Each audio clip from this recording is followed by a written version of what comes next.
In 2004, Blockbuster Video employed 84,300 people and operated 9,094 stores on 6 continents.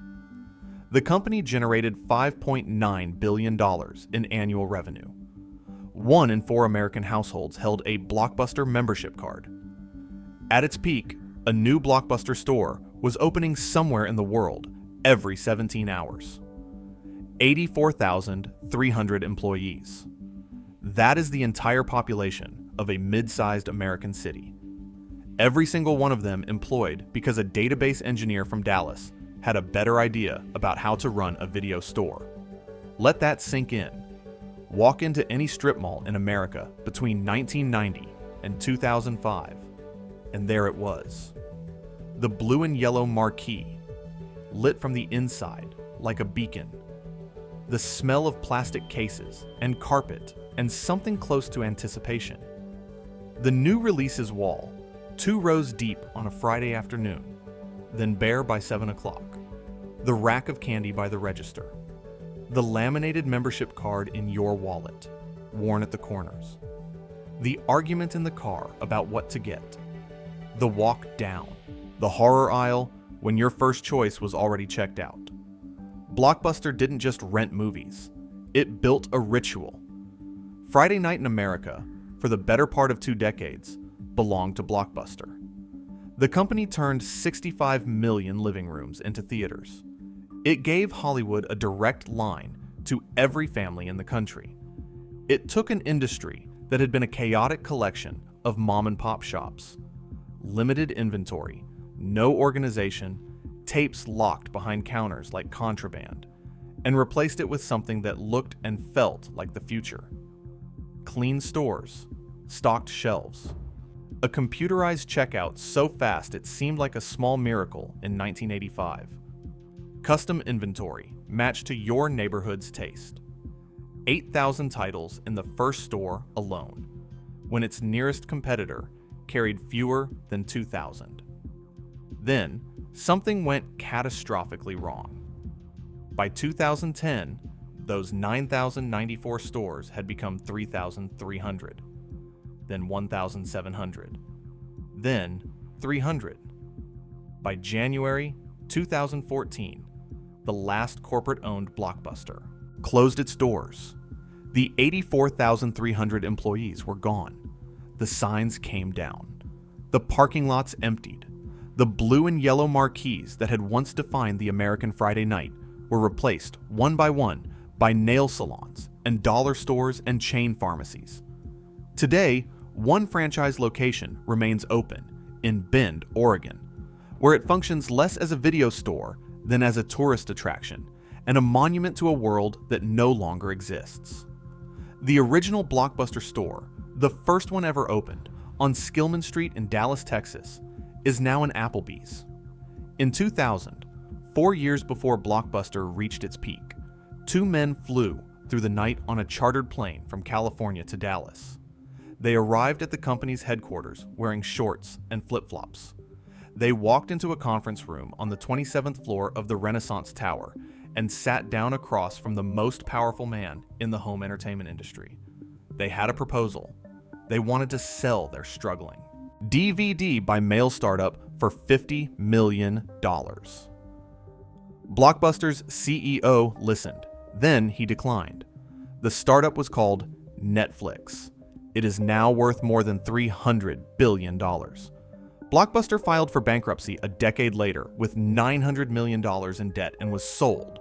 The whole company, 9,094 stores, 84,300 jobs, the entire empire, for $228 million. In 2004, $5.9 billion in annual revenue. In 2011, sold for $228 million. Read that again. This is the story of how a database engineer from Dallas, Texas, turned a failing oil industry software company into the most dominant entertainment retailer in human history. How an empire built on blue and yellow signage and Friday night ritual became so certain of its own permanence that it sat in a room with the future and laughed it out the door, and how that single catastrophic failure of imagination cost 84,300 people their jobs, cost shareholders billions, and cost a generation its Friday night religion. This isn't just about video rentals. This isn't nostalgia for late fees and laminated membership cards. This is about the fatal cost of certainty, about what happens when a company becomes so dominant, so comfortable, so convinced that what exists will always exist, that it stops being able to see the thing that will destroy it. Every empire you trust right now believes it is different. Blockbuster believed that too. Welcome to the 27th floor of the Renaissance Tower in downtown Dallas, Texas, where 65 million members Friday nights were decided, where the most consequential business meeting in entertainment history took place, and where the future walked into the room and was turned away. This is where Blockbuster Video built its world, and this is where it lost it. Dallas, Texas, 1982. David Cook had a problem. Cook Data Services was supposed to be the future. Cook had built it from scratch, a software company that wrote custom database programs for Texas's booming oil and gas industry, charging as much as $120,000 per system. The business was growing so fast that Cook took it public in February 1983, raising $8.4 million. He was 26 years old. He was expanding his offices. He was hiring. He was preparing for the next chapter. 6 months later, the oil market collapsed. A global surplus drove prices through the floor, and the Texas energy industry, which had been Cook's entire customer base, began cutting every discretionary expense it had. Custom software was the first thing to go. Cook Data Services watched its revenue evaporate almost overnight. The company that had been doubling its sales every year was suddenly hemorrhaging cash. The $8.4 million from the IPO was burning down fast. Cook had offices. He had employees. He had a payroll and a lease, and almost no one left to sell to. It was Cook's wife, Sandy, who first pointed him toward the exit. Sandy Cook was a devoted moviegoer who had spent years frustrated by the state of the video rental industry. Every store she visited carried the same handful of titles. Tapes were kept behind the counter like they were evidence in a criminal case rather than products on a shelf. There was no system, no organization, no way to know what was in stock until you drove there, asked, and were told it was checked out. Sandy told her husband she thought someone could do this better. David Cook, who had spent years building enormous databases to track the movement of oil and gas through a continental infrastructure, looked at the video rental industry and saw something he recognized: chaos. And chaos, for a database engineer, is just an opportunity that hasn't been organized yet. He sold his oil software business to its own management team, took the proceeds, and went to work. He studied the industry for months. He mapped the inventory systems competitors used, or failed to use. He designed a store from scratch. In October 1985, he opened the first Blockbuster Video on Skillman Street in Dallas. 8,000 VHS tapes, 2,000 beta tapes, 6,500 titles, 5 times the selection of any competitor in the city. Tapes displayed on open shelves, the way a bookstore displays books, so customers could browse instead of beg. A computerized checkout using barcodes on the tapes and barcodes on member cards, fast and clean and nothing like the handwritten ledgers everywhere else. A magnetic strip on each tape to catch theft at the door. The first night, they had to lock the doors. "We were so mobbed," Cook later told CNN, "we had to lock the doors to prevent more people from coming in." This was not a soft launch. This was not a slow build. The first Blockbuster Video opened in Dallas on October 19th, 1985, and was immediately, overwhelmingly, obviously right. What Cook had understood, and what every other video store owner in America had missed, was that the industry didn't have a demand problem. People wanted movies. They wanted them badly. What the industry had was an inventory problem, a discovery problem, and a trust problem. Cook solved all three on opening night. He was not, by his own account, particularly passionate about film. He was passionate about systems, about the elegant satisfaction of a database that worked, a process that scaled, a problem that submitted to the right solution. He had not set out to build a cultural institution. He had set out to build a better mousetrap. The trap worked beyond anything he could have imagined.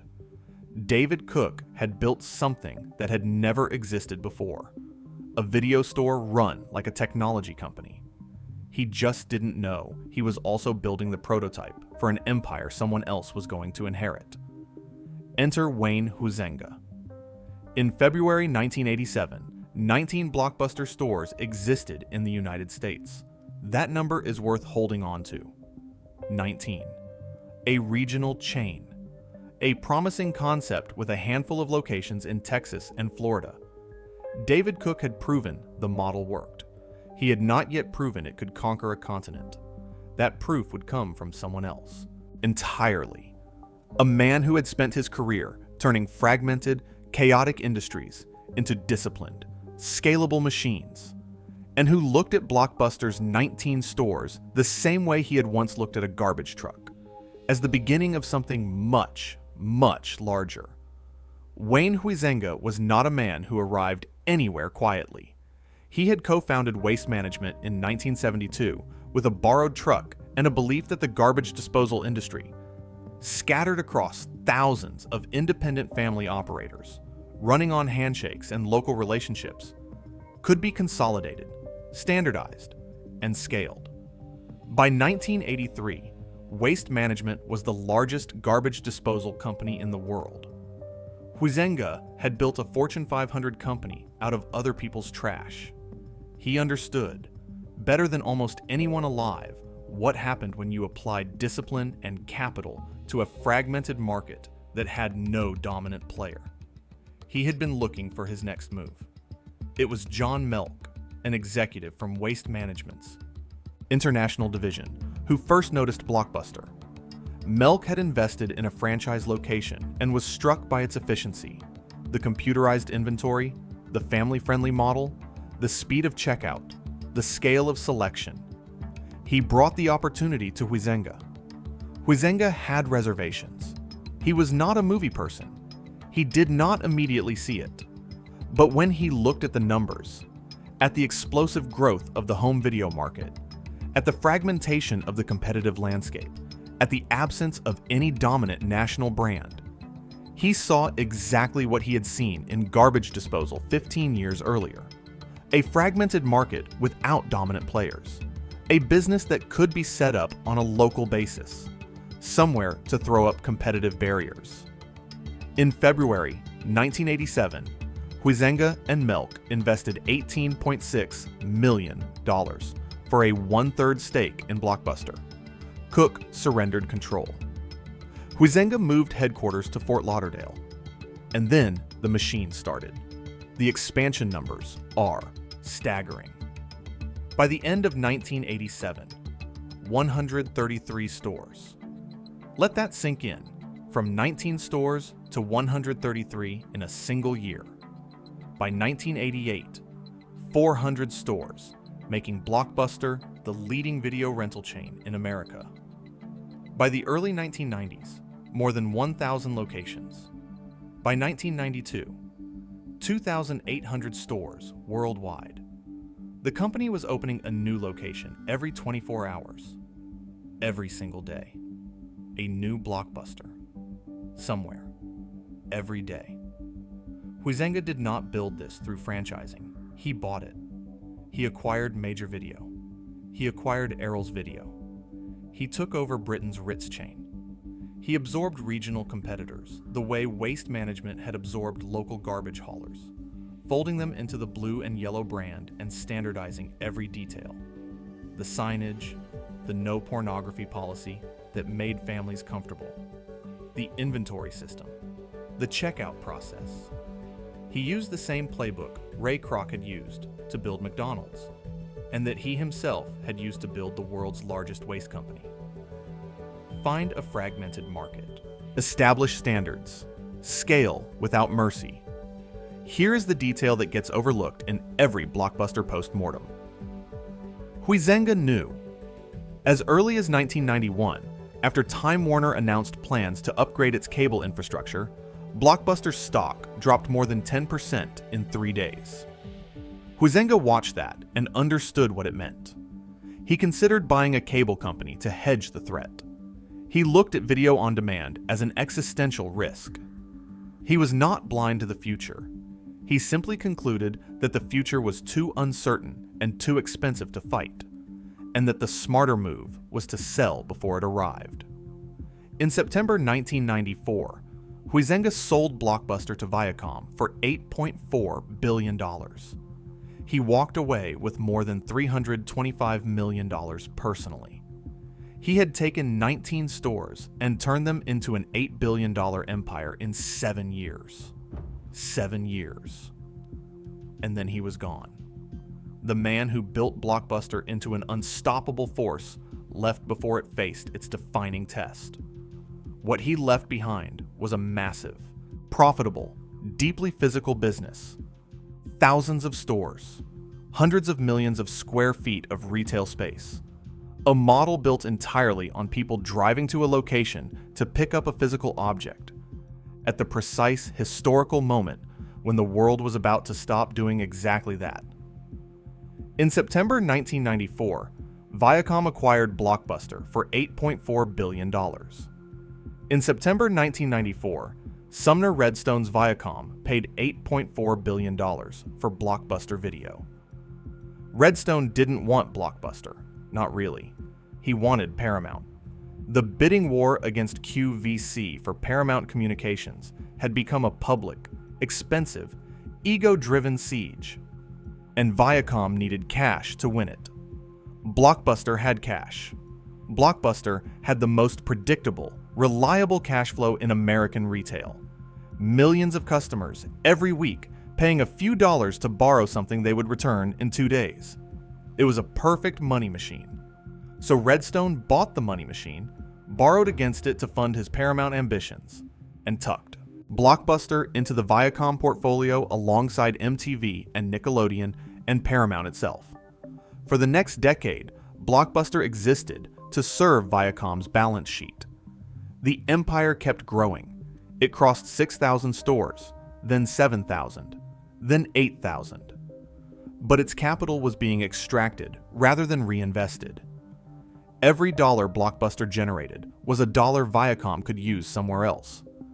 The tension between what the company needed to build its future and what its parent company needed to fund its present would shadow every strategic decision for the next 10 years.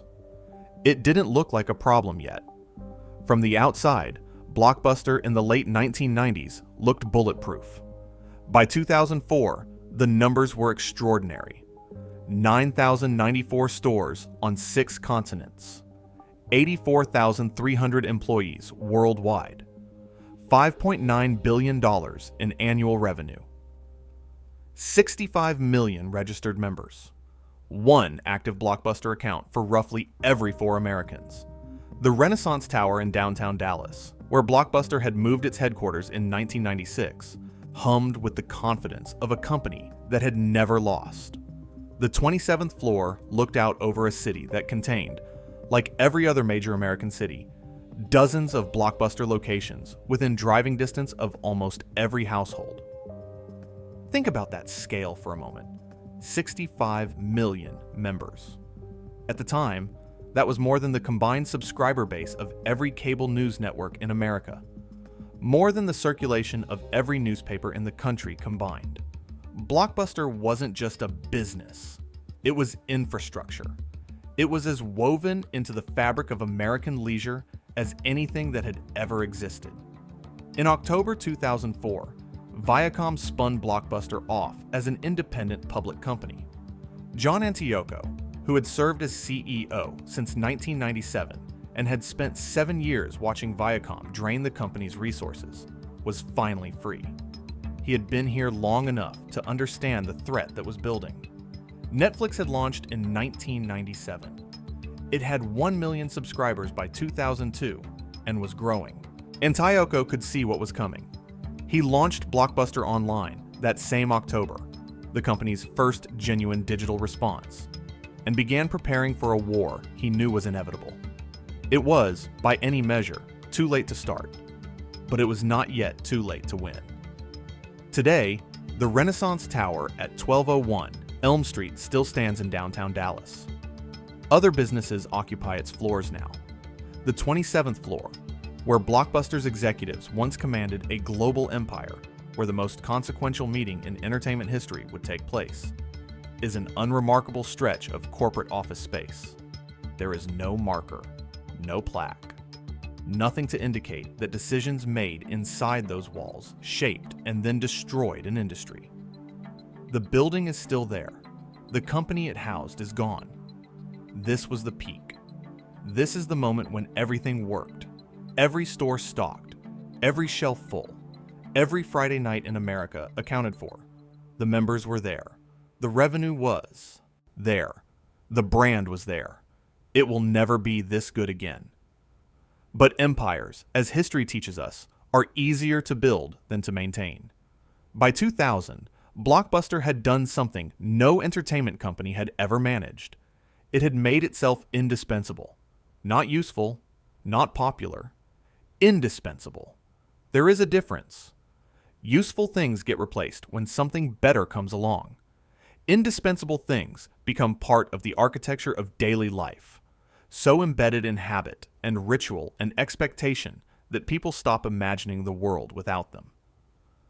Blockbuster had achieved that. The Friday night trip to Blockbuster was not a consumer choice. It was a social ritual, as fixed and reliable as Saturday morning cartoons or Sunday dinner. Families planned around it. Children anticipated it. The argument in the minivan about what to rent was, for millions of American households, a standing weekly tradition. The company had built this position through advantages that, in 2000, seemed permanent. The studios gave Blockbuster a 28-day exclusivity window on new releases. 28 days during which no competitor could stock the same title. Netflix couldn't touch new releases. Redbox didn't exist yet. Every other video chain operated under the same restriction. If you wanted to see a new movie at home the week it came out on tape or disc, you went to Blockbuster. There was nowhere else to go, and the money that arrangement generated was staggering. In 2000, Blockbuster collected $800 million in late fees alone. $800 million in a single year from customers who forgot, or couldn't manage, to return their rentals on time. That number represented 16% of the company's total annual revenue. Think about what that means. $1 out of every 6 that Blockbuster earned came not from the service it provided, but from a penalty it charged for the inconvenience of the service it provided. The company had built a $5 billion a year business, and 16% of it was punishment. Money. $800 million. Let that number sink in. The employees understood the product in a way that would later be impossible to replicate. The blue polo shirt and the laminated membership card were the uniform of a genuine retail culture. Store clerks wrote handwritten recommendation stickers and taped them to cases.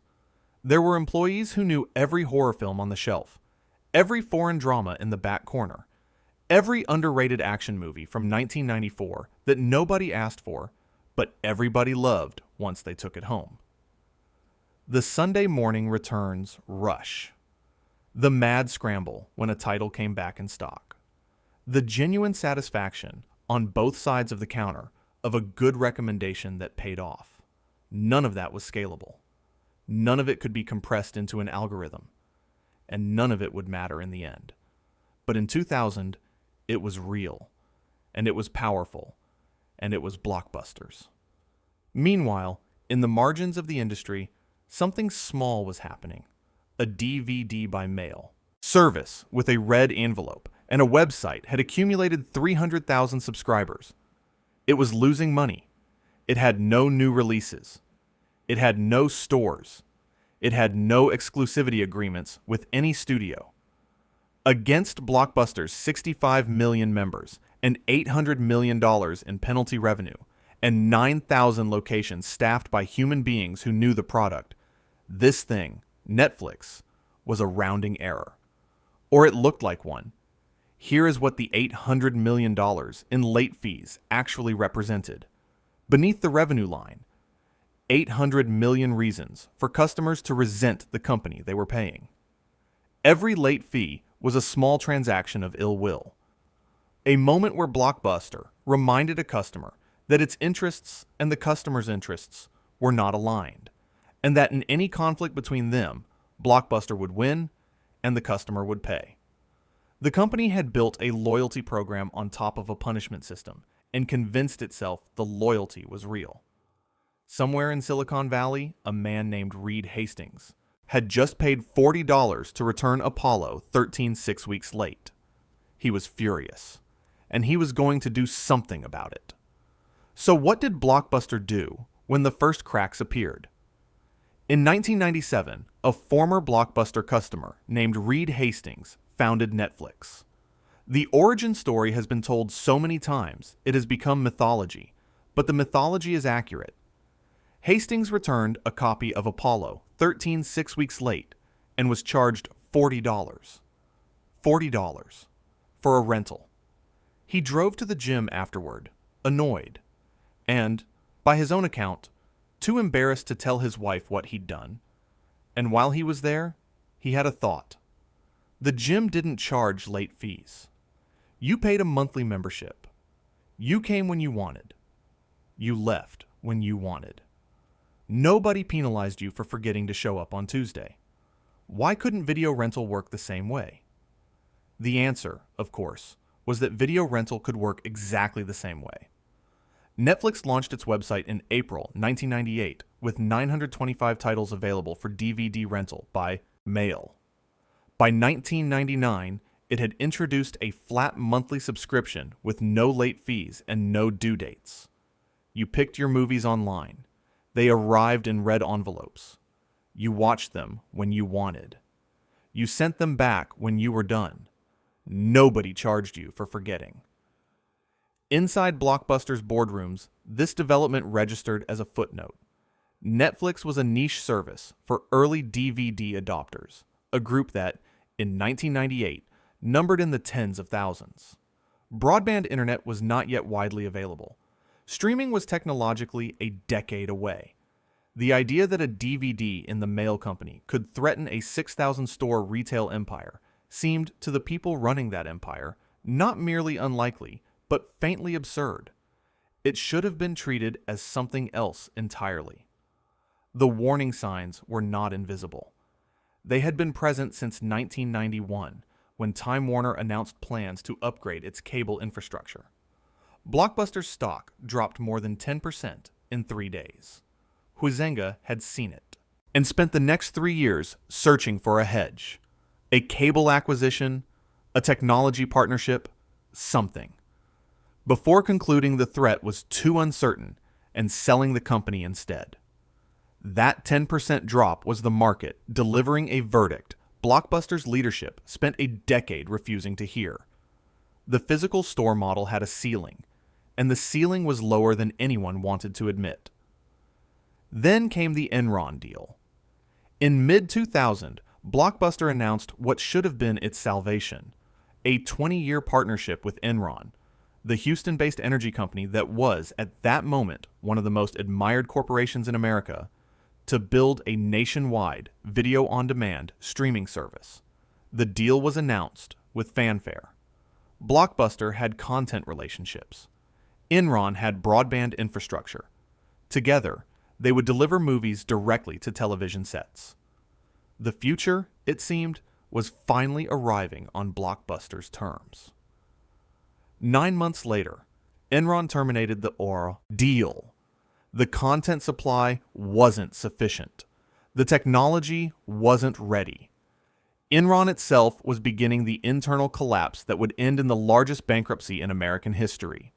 The partnership was dead before it had delivered a single movie.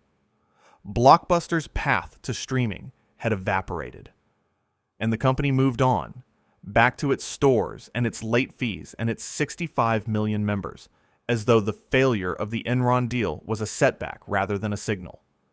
It should have been a 5-alarm emergency. It should have prompted an immediate, fully funded internal program to build streaming infrastructure from scratch. It should have caused every executive in the Renaissance Tower to ask the same question. If the on-demand future is coming, regardless of what we do, and our first attempt to get there just collapsed, what is our next attempt? But it didn't. The stores were profitable. The late fees were flowing. The membership base was enormous. Why panic? In 2000, Netflix had 300,000 subscribers and was losing money. Blockbuster had 65 million members and was generating $800 million a year in penalty fees alone. Every rational metric said the threat was manageable. Every rational metric was looking at the wrong thing. Netflix wasn't a video rental company with a different delivery model. It was a customer relationship company that happened to be delivering videos. The difference would take another decade to become obvious. By then, it would be too late to matter. But Blockbuster wasn't worried. Blockbuster was the king of American home entertainment. Why would the king worry about a DVD by mail startup that was losing money? 27th floor, Renaissance Tower, Dallas, Texas, September 2000. The night before this meeting, Reed Hastings and Mark Randolph were at Netflix's first ever corporate retreat in rural California when word came through that Blockbuster's team was ready to sit down. The meeting was confirmed for 11:30 the following morning in Dallas, less than 12 hours away. Hastings looked at his co-founder and said they would charter a plane. It would cost $20,000. Netflix was burning through cash at a rate that made $20,000 feel significant. "We've waited months to get this meeting," Hastings said. "Whether we pull this off or not, another 20 grand won't make a difference." They chartered the plane. They flew through the night. They arrived in Dallas wearing shorts and flip-flops. That detail matters. Not because of what it says about Netflix. Two founders so desperate for a lifeline that they flew cross-country overnight in vacation clothes, but because of what it reveals about the distance between the two companies standing across from each other in that conference room. On one side, the CEO of a $6 billion empire, in the headquarters of the most dominant entertainment retailer in the world, in a building that bore his company's name on the lease. On the other, two men who had chartered a plane at 5 in the morning because they couldn't afford to miss the meeting. "Blockbuster is 1,000 times our size," Hastings whispered to Randolph as they stepped inside. He was right, and it didn't matter. The proposal was specific and, in retrospect, extraordinarily generous. Netflix would sell a 49% stake, nearly half the company, for $50 million. In exchange, Netflix would run Blockbuster's online rental operation. Blockbuster would promote Netflix in its stores across America. The two companies would own the physical and digital future of home entertainment together. Netflix brought the technology and the subscription model. Blockbuster brought 5,000 retail locations, 65 million members, and exclusive studio relationships that Netflix could never independently acquire. It was, on paper, the most logical merger in the history of the industry. John Antioco listened. He nodded. He asked the price. When he heard $50 million, he declined, flatly, and without extended deliberation. A former Blockbuster executive later told Variety, "We had the option to buy Netflix for $50 million, and we didn't do it. They were losing money. They came around a few times." By multiple accounts, there was laughter in the room. Not cruel laughter. Dismissive laughter. The laughter of people who are absolutely certain they understand the situation, and equally certain the other party does not. Hastings and Randolph flew back to California. That night, Hastings lay awake imagining all 60,000 Blockbuster employees erupting at the ridiculousness of the proposal. He was right to imagine it. He was wrong about who would have the last laugh. In September 2000, Netflix had 300,000 subscribers and was losing money. Today, Netflix is worth more than $300 billion. The $50 million asking price was not steep. It was a gift. 6,000 times the asking price. 6,000. Let that number sink in. To be precise about what happened in that room, it was not stupidity. That is the comfortable explanation, and it is wrong.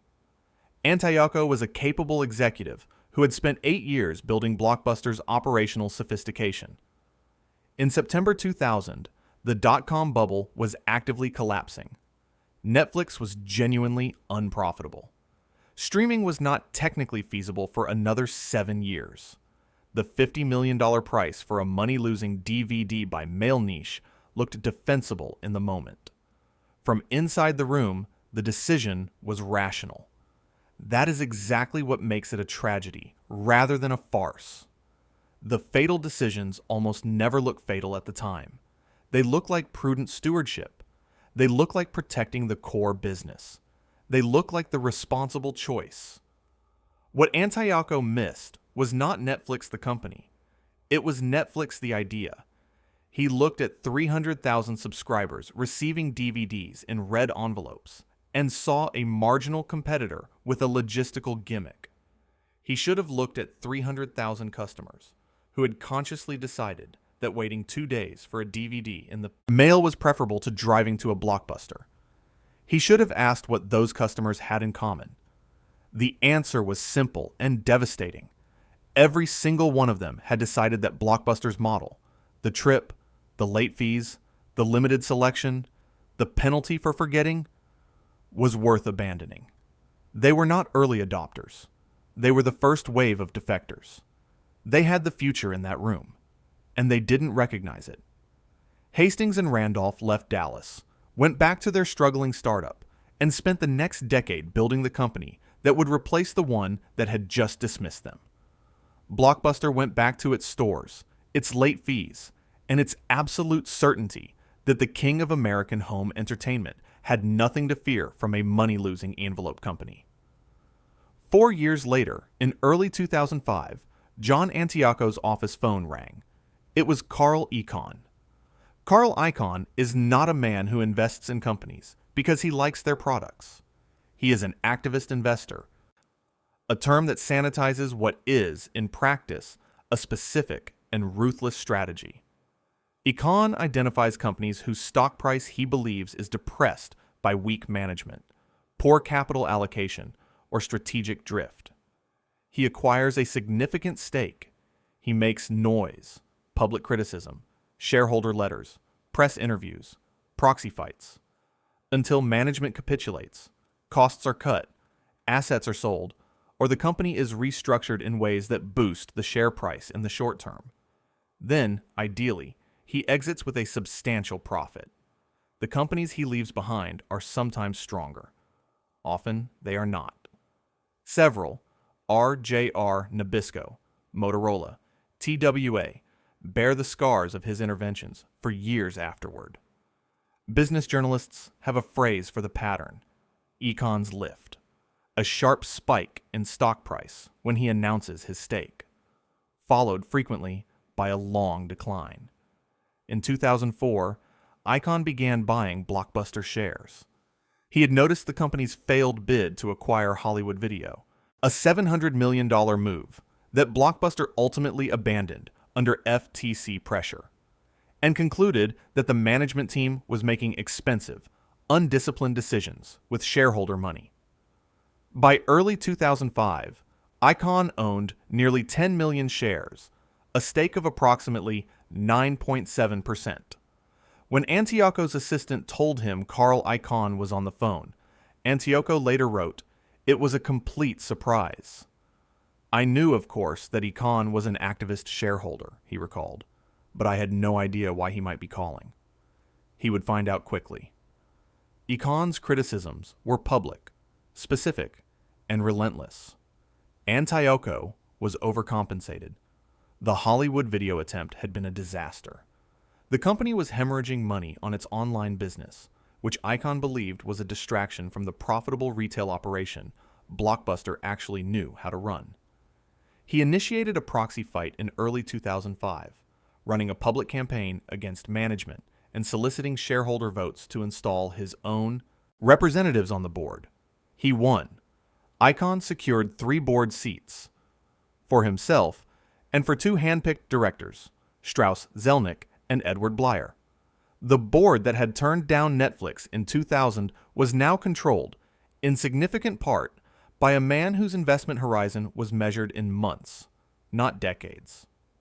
Here's what makes this timing so catastrophic and so precise.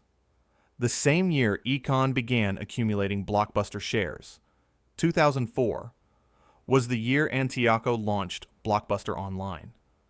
Not as a token gesture, as a serious, funded, competitive answer to Netflix. By 2005, Blockbuster Online had 1 million subscribers. It was growing. It was working.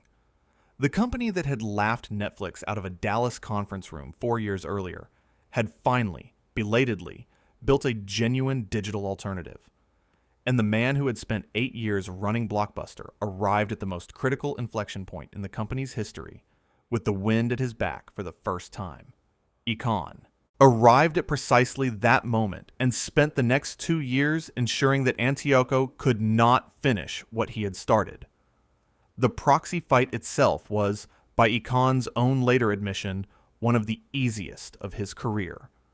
Blockbuster had been spun off from Viacom only months before, and most of its shares were held by hedge funds with no particular loyalty to management. Funds that were receptive to Icahn's argument that Antioco was overpaid and undisciplined. The board seat was secured. The campaign began. And the question of what Blockbuster was actually supposed to become, a digital company that happened to have stores, or a retail company that happened to have a website, was suddenly being argued at board level by people whose financial interests pointed in opposite directions. It should have been obvious what Icahn's presence meant for any long-term digital strategy. An activist investor whose entire model depends on short-term stock price improvements is structurally incapable of supporting the kind of sustained, expensive, margin-compressing digital investment that a genuine transformation requires. Icahn was not wrong that Blockbuster's stock was underperforming. He was catastrophically wrong about what would fix it. Cutting the online business to boost quarterly earnings was not a strategy. It was a liquidation dressed up as discipline. The machinery of destruction was now fully operational, and the man who could have stopped it was being driven out of his own company over a bonus dispute. But before Antioco left, he had one more move, and it almost worked. In late 2006, something remarkable happened. Blockbuster started winning. Not surviving, not holding ground, winning. For the first time since Netflix had entered the market, Blockbuster was taking subscribers away from its rival faster than Netflix could replace them. The numbers were unambiguous. In the first 6 months of 2007, Blockbuster's online subscriber base tripled. Netflix, for 1 quarter, lost 55,000 subscribers compared to the previous quarter. The first time the company had moved backward since its founding. Reed Hastings was watching what Antioco had built and describing it privately as very scary. Mark Randolph, Netflix's co-founder, would later say Blockbuster had mounted a truly legitimate and sustainable challenge. Carl Icahn himself, years after the fact, admitted, over time, it might have helped Blockbuster fend off Netflix. The program that accomplished this was called Total Access, and it was, in retrospect, one of the most elegant competitive responses in the history of American retail. The concept was straightforward. Customers subscribed online, like Netflix, and received DVDs by mail. But when they were done, they had a choice. They could mail the disc back, Netflix style, and wait for the next one. Or they could walk into any Blockbuster store, hand in the disc, and walk out immediately with a free in-store rental in exchange. No waiting, no shipping time, instant gratification. The physical stores, which had been hemorrhaging relevance for years, were suddenly an asset again. Netflix had no stores. It could not replicate this. For the first time since the DVD by mail war began, Blockbuster had an advantage that money alone could not buy. Netflix understood the threat immediately. Reed Hastings reached out to Antioco with a proposal. Rather than continue the expensive subscriber war, the two companies should partner. Blockbuster stores would serve as Netflix return locations. The blended model, Netflix's technology and brand, Blockbuster's physical infrastructure, would be formalized rather than fought over. It was, in some ways, the 2000 meeting in reverse. This time, Netflix was coming to Blockbuster. Antioco was open to it. He had spent a decade watching Blockbuster make the wrong call at every critical junction, and he was not going to make that mistake again. But there was a problem. Antioco was leaving. The bonus dispute with Icahn had reached its terminal stage. Icahn had demanded that Antioco accept less than half the performance bonus he was contractually owed. And Antioco, after years of fighting a board that was actively working against his strategy, had simply run out of will to continue. I was at a point, both personally and financially, that I had little desire to fight it out anymore, he later wrote. The Netflix partnership would have to wait for his successor. It will have to wait for my successor, he told his team. That was the last strategic decision John Antioco made at Blockbuster. In March 2007, he negotiated his exit. Roughly $3 million in bonus, half of what he was owed, plus approximately $5 million in additional buyout. He left in July. On his way out, he sold every share of Blockbuster stock he held. He bought Netflix shares instead, at around $20 each. He sold when they hit $35, satisfied with the return. I thought I was a genius, he wrote years later. Today, those same shares trade at over $1,000 apiece. John Antioco spent a decade building the plan to save Blockbuster. He got it to work. And then he was forced out before he could finish the job. The subscribers that Total Access had gathered began bleeding away almost immediately after his departure.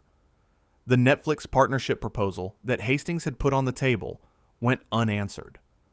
The executives who had devoted years to building Blockbuster online, watching the subscriber count climb, watching Netflix's growth slow, believing for the first time that they might actually win, saw what was coming and began leaving. The momentum that Antioco had built, carefully and expensively over 4 years, was now in the hands of a board that had never believed in it, and a new CEO who had been specifically chosen to undo it. James Keyes had never rented a movie from Netflix in his life. He thought that said something good about Blockbuster. It didn't.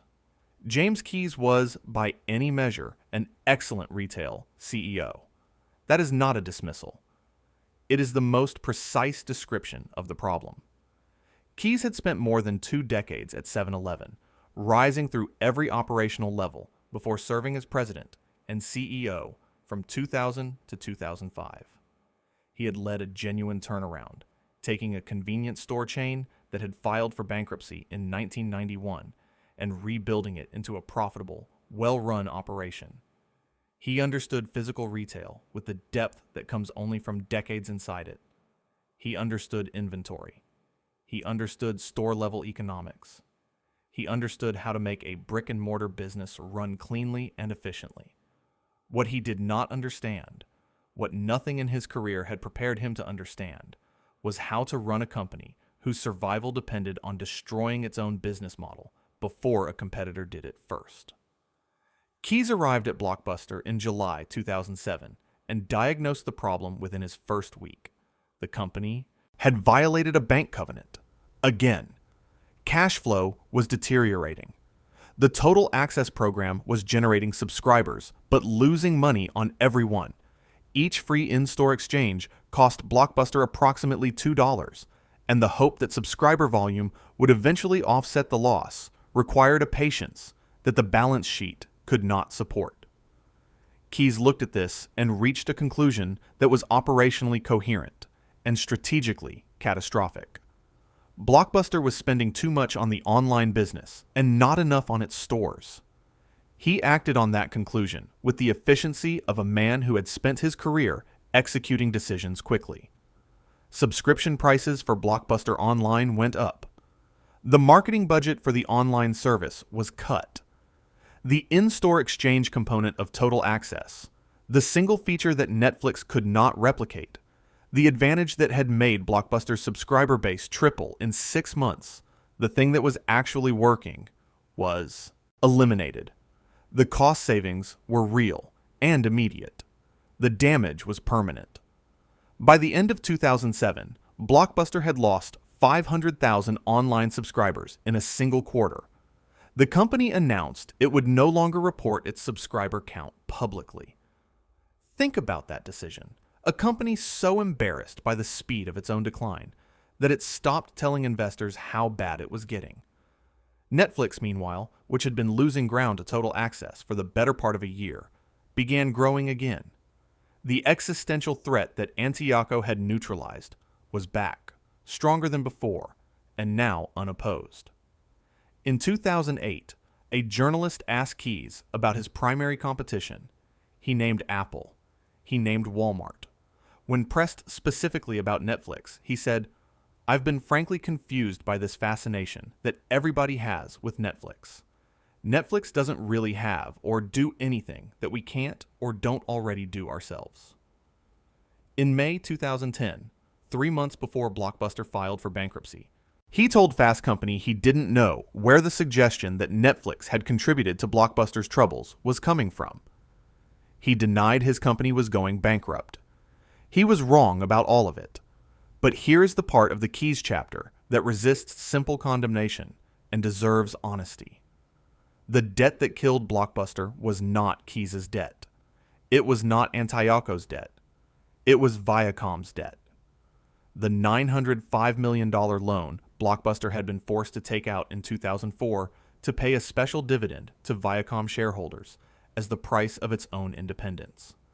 That debt sat on the balance sheet through every strategic pivot, every subscriber war, every executive transition. It meant that every quarter of losses was not just a bad quarter, but a step closer to a covenant breach, a credit downgrade, a studio pulling its payment terms. When the 2008 financial crisis hit and the debt markets froze, refinancing became impossible. When one major studio, nervous about default, moved from 90-day payment terms to cash in advance, the others followed within days. That was the death blow, Keyes said years later. He was right. He just didn't mention that the death blow landed on a patient who had already been weakened by 7 years of decisions that weren't his. Carl Icahn resigned from Blockbuster's board of directors on April 1st, 2010. He sold nearly all his remaining shares.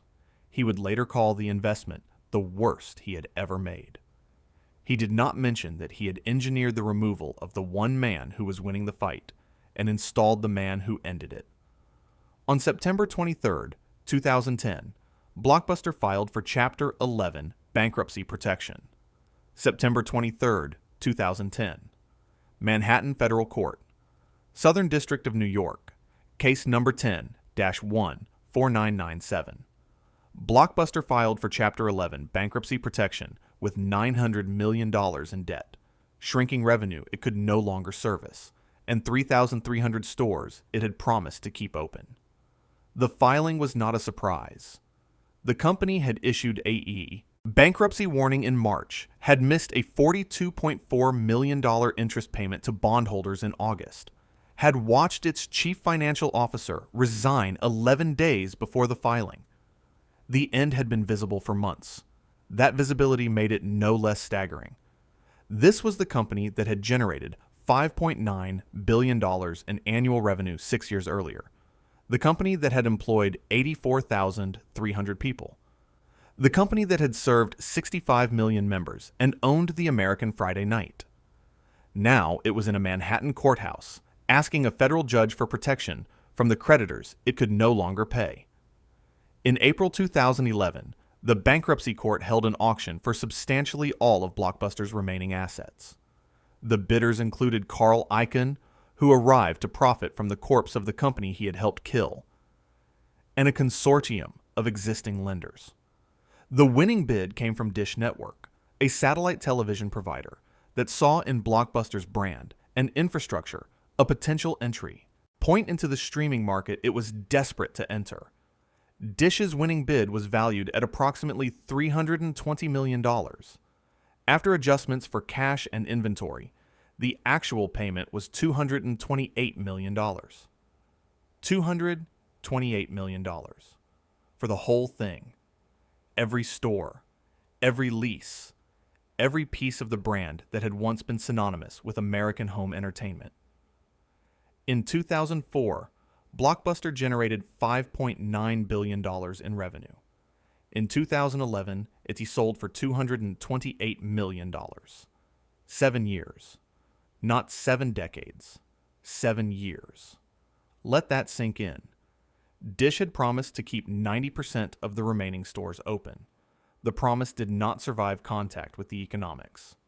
By January 2012, Dish announced that unprofitable locations, which it turned out was most of them, would close.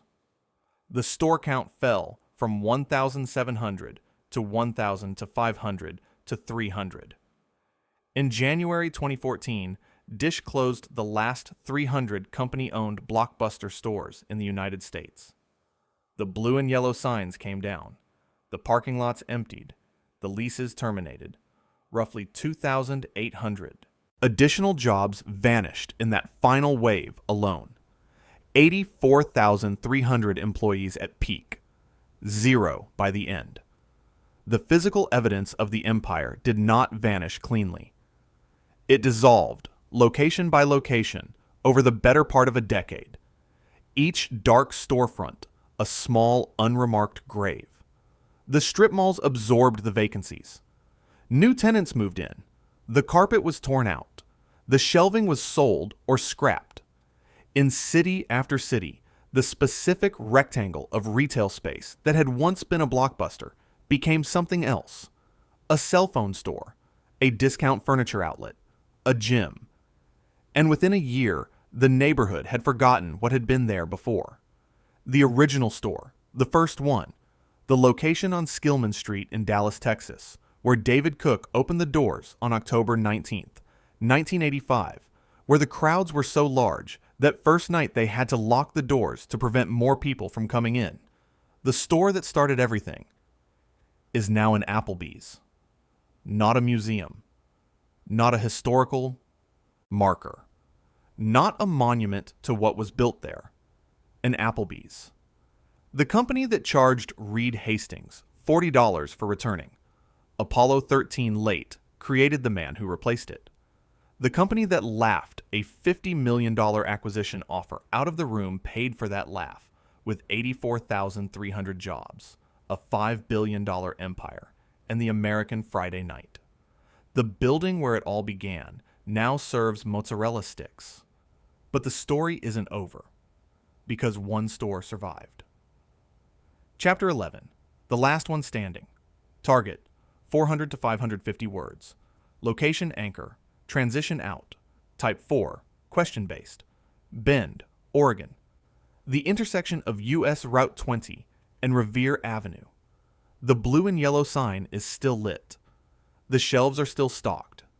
The laminated membership cards are still issued. The new releases wall, populated now by titles from a different era, curated by human hands rather than algorithmic recommendation, still runs along the far side of the store. A roped-off corner holds a reconstructed 1990s living room, a pull-out couch, a television, a VCR, a bowl of microwave popcorn. It is, depending on your age and your relationship to what Blockbuster once was, either deeply comforting or quietly heartbreaking. This store was opened in 1992 by Ken and Debbie Tischer as a small regional video chain called Pacific Video. In 2000, the same year Reed Hastings flew to Dallas in shorts and flip-flops, the Tischers converted it into a Blockbuster franchise. Sandy Harding has managed it since 2004. She was there when the other Blockbusters closed.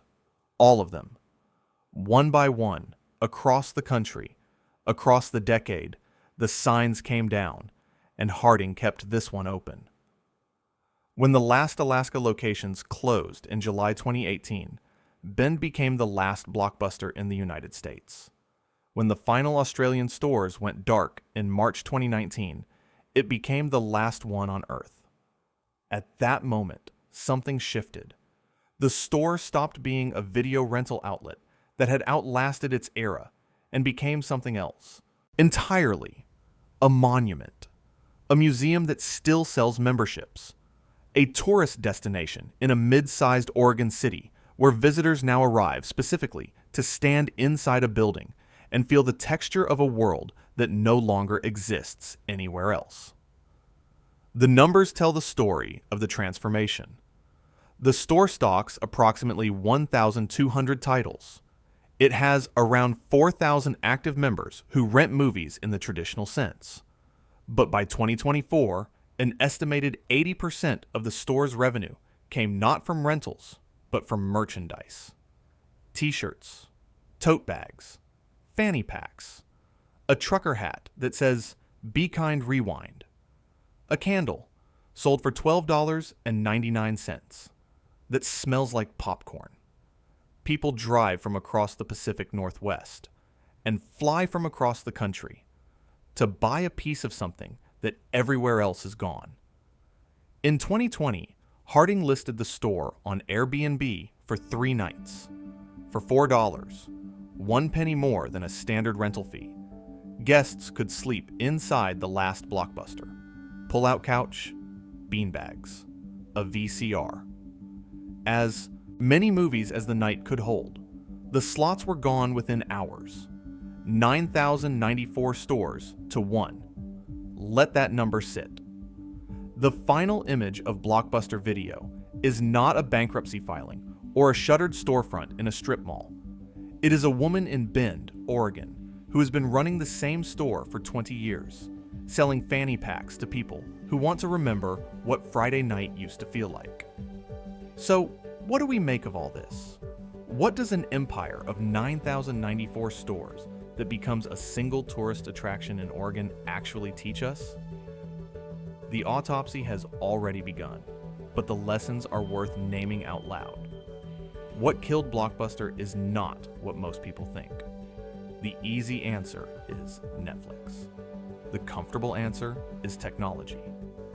The flattering answer, flattering to everyone who watched it happen, is that disruption was inevitable, that no company could have survived the shift from physical to digital, that Blockbuster was simply on the wrong side of history, and there was nothing to be done. That answer is wrong, and it matters that it is wrong, because the real answer is far more instructive.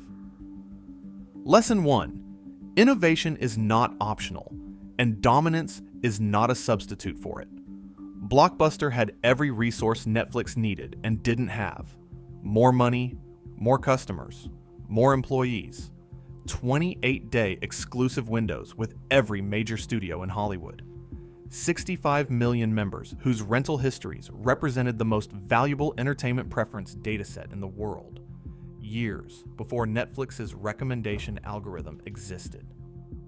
Blockbuster had all of this, and it used none of it to build the next thing. Instead, it defended the thing that existed. A company that stops innovating doesn't stand still. It starts dying.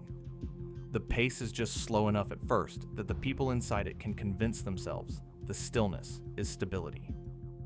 Lesson 2. A business model that punishes its own customers is a business model with a clock running. $800 million in late fees in the year 2000. That number was not a sign of strength. It was a signed confession. It meant that 16% of Blockbuster's entire revenue came from customers who had failed, in some small way, to prioritize the company's operational requirements over their own lives. Reed Hastings didn't found Netflix because he hated video rental. He founded it because he hated being punished for forgetting.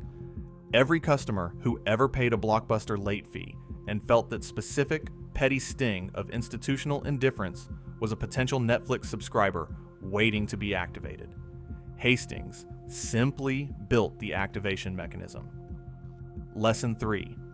An activist investor has no obligation to save your company. Carl Icahn arrived at Blockbuster's board in 2005 and departed in April 2010, 11 days after the company issued its bankruptcy warning.